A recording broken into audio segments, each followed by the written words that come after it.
Andy Austin here, another video in Better Marketing for Coaches. In this one, looking at social media. Now, as many of you will be aware, excuse me, apart from this YouTube channel, I don't have any social media now at all.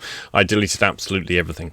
I ran some analysis on all of my websites. I put some software on there to have a look at where traffic was coming from, where cash conversions were coming to, where people were buying products or booking up for appointments or booking on courses.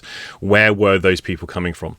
And virtually very, very little, I think it's like 5% now, I can't remember the exact figures, was coming from social media. Very, very poor indeed. And yet the amount of time I spent on social media convincing myself it was a business way of spending my time. I was doing business stuff by building an audience on social media. I wasn't. No one is. I think it's an illusion. The social media also, the companies are very, very skilled in creating and fostering a dependency on social media. So one of the comments that people came back to me after I announced that I was leaving was, well, I'd love to leave Facebook, but I can't because I've got a work group on there, or I'm involved in a course which has got a membership program on Facebook. Essentially, what they've done, of course, is create a business dependency. And I'm not sure if actually it's a particularly good thing. Now, I found over the years, trying with like the IEMT Association, trying to get people off Facebook onto a web-based forum, a website-based forum, where there's a discussion forum, I can have a private member section and a public section. I simply couldn't get people to use it. I also set one up on Reddit as well. No one uses it. People are fixated and locked into using Facebook. Now, I don't believe much good from a business point of view comes from it. A lot of people may well disagree, and some people may well have built a successful business via Facebook. But I think for coaches, therapists, and practitioners generally, it's not necessarily going to be the best place to be marketing yourself. One of the issues is the over familiarity and easy accessibility that people have to your data, to your pictures, to your lifestyle, to you basically being the ordinary person that you are when you're not presenting yourself in a professional way.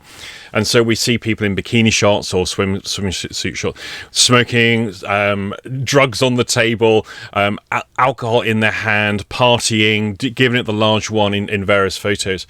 And it's not necessarily the image that a vulnerable person who's looking for a coach wants to see. Now, the reality is, do those clients see those pictures in the first place anyway? Some may well do, but I suspect most won't, because that's not where people look for coaches and therapists. People don't go on Facebook to find themselves a decent therapist. They don't go on social media to find themselves someone they can confide their deepest, darkest secrets in. You may well build up a bit of an audience on Facebook, but does it convert to business? And that was my main issue from the business point of view.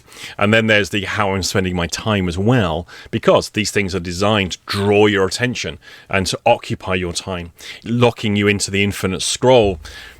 Simple little things that the social media companies did to really increase the level of what they call engagement, which is largely just a psychological and emotional dependency on their platforms. Now, you've got to be very careful about the image you do put out there, and a lot of people are pretty careless. A lot of people get into arguments and fights with people on social media. Now, that can work as a branding. Those who are familiar with me on Facebook, something I used to do quite a lot. The trick with it, though, is don't come across as small-minded, petty-minded, a bully, those kind of things. Although I'm sure I will be accused of those things by some people. Ideally, you want to be presenting yourself to be psychologically sound, emotionally stable, not defensive, those kind of things. And yet what I have seen over the years is so many people inadvertently actually portray themselves in that way. When you're posting with a head full of steam and a bit of tension and you're giving it what for, I'm going to block you, get off my list. If you don't agree with such and such, do me the favor and unfriend me now. That kind of stuff. That is so childish. And that we see fully grown adults who are supposedly psychologically fine, emotionally stable, mature adults, and they behave like petulant teenagers having a tantrum and attention-seeking little paddy. You may want to reevaluate how you spend your time and what you do on social media. Now, here's the thing that I found. By coming off social media entirely, apart from YouTube, and putting up a lot more videos, the sales across the board of everything immediately increased. Now, I was a little bit worried that when I thought, okay, if I delete all this stuff, what's going to happen? Will I vanish from people's radar? Will people stop knowing who I am? And actually, that didn't happen at all. In fact, the hit rate on my websites, the statistics across the board improved. Sales improved. Client bookings improved. Every possible way that things could have improved, they all went up. They didn't go down as I thought they would. Now, after 2 weeks, I thought, okay, have we had a spike and it starts to come down again? No, it has remained consistently high. Now, because of health concerns, I'm not seeing clients now pretty much for the rest of the year, I suspect. I've got a few more booked in that I'm going to honour appointments, but I've had to reduce my workload. And so I'm in that sort of position of actually turning work down.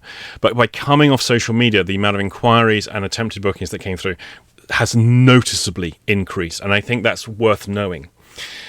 The amount of time that is spent on social media, on tweeting, on basically playing the popularity game to get likes and that little dopamine hit every time and then the failure when a post goes out and it just gets one like and there's no interactions. And it's like, oh, that was such a good post. And what are you doing? That's what I said to myself. What are you doing? I'm playing the likes game and the popularity stakes.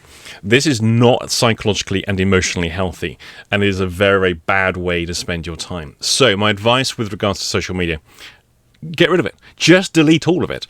It has no benefit to humanity that I can see, and it certainly will not improve your business chances and business success as a coach, practitioner, counselor, whatever it is you are in the independent therapy type work. Just delete your Facebook.